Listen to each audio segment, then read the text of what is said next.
ito ay sadya ng pagkakataon at naniniwala na ito'y isang paraan upang higit nating makilala ang pamilya Marcos at ang mga taong nakapaligid sa kanila.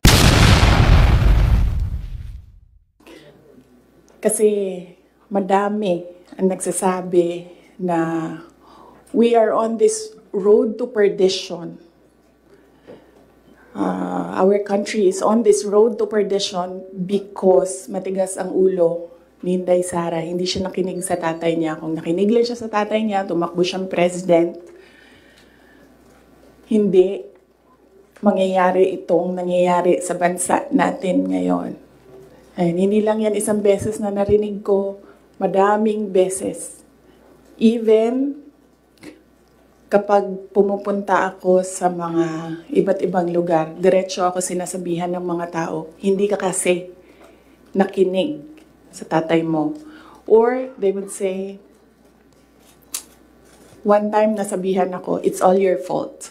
Isa tayo sa napakaraming Pilipino na umaasa at nagnanais na si Sara Duterte ang tumakbo bilang Pangulo ng Pilipinas.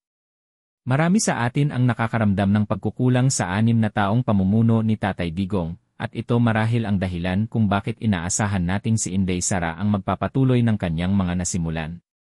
Sa kabila ng kanyang mga nagawa para sa bayan, naramdaman natin na hindi sapat ang oras ni Pangulong Duterte upang makumpleto ang kanyang mga plano, lalo na't malaki ang naging epekto ng pandemya ng COVID sa kanyang administrasyon.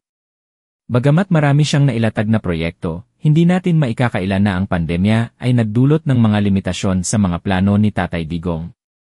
Maraming Pilipino ang umaasa na si Inday Sara ang magiging susunod na leader na magdadala ng mas malalim at pangmatagalang pagbabago at magpapatuloy ng mga advokasya ng kanyang ama para sa kapakanan ng bayan. Kaya't hindi maiiwasan ang kalungkutan at panghihinayang na naramdaman natin nang hindi siya tumakbo bilang Pangulo. Sa simula, inisip natin na baka isa lamang itong taktika, isang matalinong estratehiya upang masigurado ang kanyang tagumpay sa huling sandali. Marami sa atin ang naghintay at umasa na magbabago ang kanyang desisyon. Ngunit nang magdesisyon siyang tumakbo bilang Vice-Presidente ni Bongbong Marcos, unti-unti na tayong nawalan ng pag-asa na siya ang magpapatuloy ng mga nasimulan ni Tatay Digong.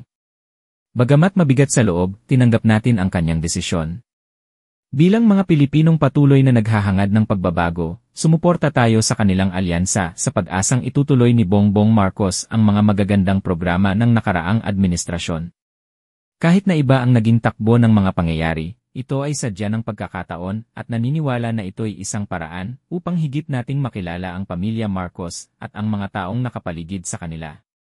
Sa totoo lang, kung si Inday Sara ang naging Pangulo ngayon, at pagkatapos ng 6 na taon ay si Bongbong Marcos ang susunod, baka lalo pang lumiit ang pag-asa natin na makaalis sa madilim na sitwasyon na kinakaharap ng ating bansa.